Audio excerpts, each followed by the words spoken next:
"There is a wild beast in your woods," said the artist Cunningham as he was being driven to the station. It was the only remark he had made during the drive, but as Van Cheele had talked incessantly, his companion's silence had not been noticeable. "A stray fox or two and some resident weasels, nothing more formidable," said Van Cheele. The artist said nothing. What do you mean about a wild beast?" said Van Cheele later when they were on the platform. "Nothing. My imagination." "Here is the train," said Cunningham. That afternoon, Van Cheele went for one of his frequent rambles through his woodland property. He had a stuffed bittern in his study, and knew the names of quite a number of wildflowers, so his aunt had possibly some justification in describing him as a great naturalist. At any rate, he was a great walker. It was his custom to take mental notes of everything he saw during his walks, not so much for the purpose of assisting contemporary science as to provide topics for conversation afterwards. When the bluebells began to show themselves in flower, he made a point of informing everyone of the fact. The season of the year might have warned his hearers of the likelihood of such an occurrence, but at least they felt that he was being absolutely frank with them. What Van Cheele saw on this particular afternoon was, however, something far removed from his ordinary range of experience. On the shelf of a smooth stone overhanging a deep pool in the hollow of an oak coppice, a boy of about 16 lay asprawl, drying his wet brown limbs luxuriously in the sun.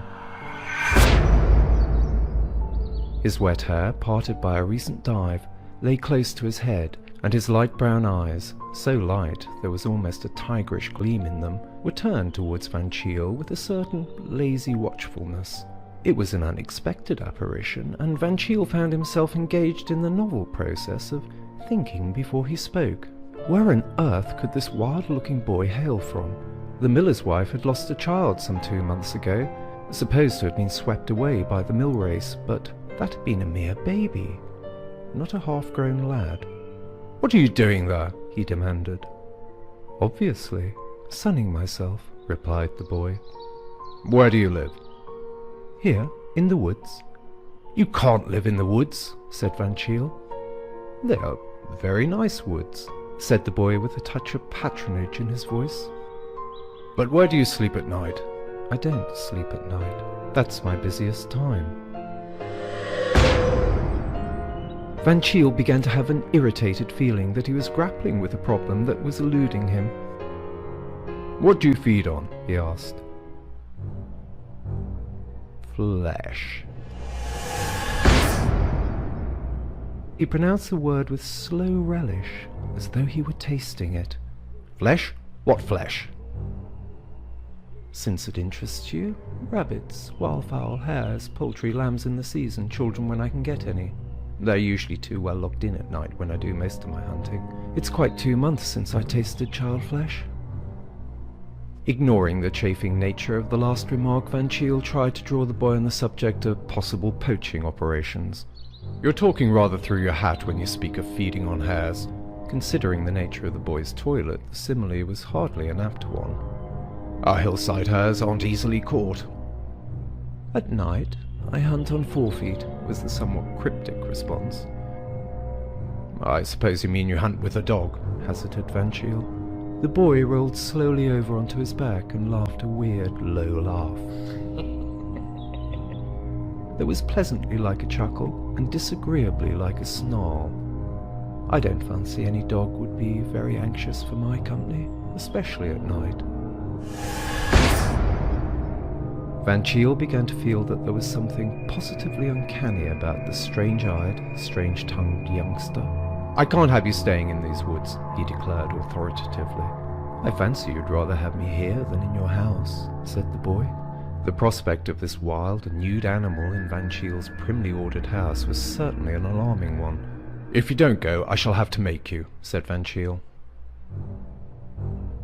The boy turned like a flash, plunged into the pool, and in a moment had flung his wet and glistening body halfway up the bank where Van Cheele was standing. In an otter the movement would not have been remarkable.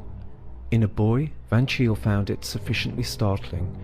His foot slipped as he made an involuntarily backward movement, and he found himself almost prostrate on the slippery, weed-grown bank, with those tigerish yellow eyes not very far from his own.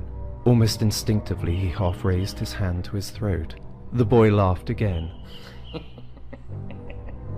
A laugh in which the snarl had nearly driven out the chuckle, and then, with another of his astonishing lightning movements, plunged out of view into a yielding tangle of weed and fern.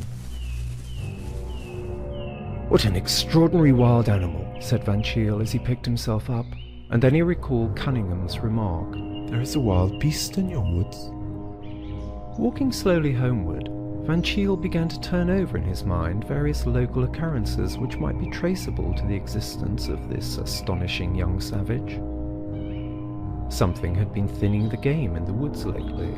Poultry had been missing from the farms, hares were growing unaccountably scarcer, and complaints had reached him of lambs being carried off bodily from the hills. Was it possible that this young wild boy was really hunting the countryside in company with some clever poacher dogs?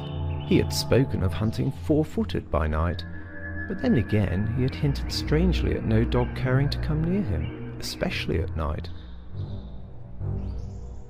It was certainly puzzling. And then, as Van Cheele ran his mind over the various depredations that had been committed during the last month or two, he came suddenly to a dead stop, alike in his walk and his speculations. The child missing from the mill 2 months ago, the accepted theory was that it had tumbled into the mill race and been swept away, but the mother had always declared she had heard a shriek on the hillside of the house, in the opposite direction from the water. It was unthinkable, of course, but he wished that the boy had not made that uncanny remark about child flesh eaten 2 months ago. Such dreadful things should not be said even in fun. Van Cheele, contrary to his usual wont, did not feel disposed to be communicative about his discovery in the wood. His position as a parish councillor and justice of the peace seemed somehow compromised by the fact that he was harbouring a personality of such doubtful repute on his property. There was even a possibility that a heavy bill of damages for raided lambs and poultry might be laid at his door. At dinner that night he was quite unusually silent. "Where's your voice gone to?" said his aunt. "One would think you had seen a wolf." Van Cheele, who was not familiar with the old saying, thought the remark rather foolish. If he had seen a wolf on his property, his tongue would have been extraordinarily busy with the subject. At breakfast next morning, Van Cheele was conscious that his feeling of uneasiness regarding yesterday's episode had not wholly disappeared, and he resolved to go by train to the neighbouring cathedral town, hunt up Cunningham, and learn from him what he had really seen that prompted the remark about a wild beast in the woods. With this resolution taken, his usual cheerfulness partially returned, and he hummed a bright little melody as he sauntered to the morning room for his customary cigarette. As he entered the room, the melody made way abruptly for a pious invocation. Gracefully asprawl on the ottoman, in an attitude of almost exaggerated repose, was the boy of the woods. He was drier than when Van Cheele had last seen him, but no other alteration was noticeable in his toilet. "How dare you come here?" asked Van Cheele furiously. "You told me I was not to stay in the woods," said the boy calmly. "But not to come here? Supposing my aunt should see you?" And, with a view to minimizing that catastrophe, Van Cheele hastily obscured as much of his unwelcome guest as possible under the folds of a Morning Post. At that moment his aunt entered the room. "This is a poor boy who has lost his way and lost his memory. He doesn't know who he is or where he's from," explained Van Cheele desperately, glancing apprehensively at the waif's face to see whether he was going to add inconvenient candour to his other savage propensities. Miss Van Cheele was enormously interested. "Perhaps his underlinen is marked," she suggested. He seems to have lost most of that too," said Van Cheele, making frantic little grabs at the Morning Post to keep it in its place. A naked, homeless child appealed to Miss Van Cheele as warmly as a stray kitten or derelict puppy would have done. "We must do all we can for him," she decided, and in a very short time a messenger, dispatched to the rectory where a page boy was kept, had returned with a suit of pantry clothes and the necessary accessories of shirt, shoes, collar, etc. Clothed, clean and groomed, the boy lost none of his uncanniness in Van Cheele's eyes, but his aunt found him sweet.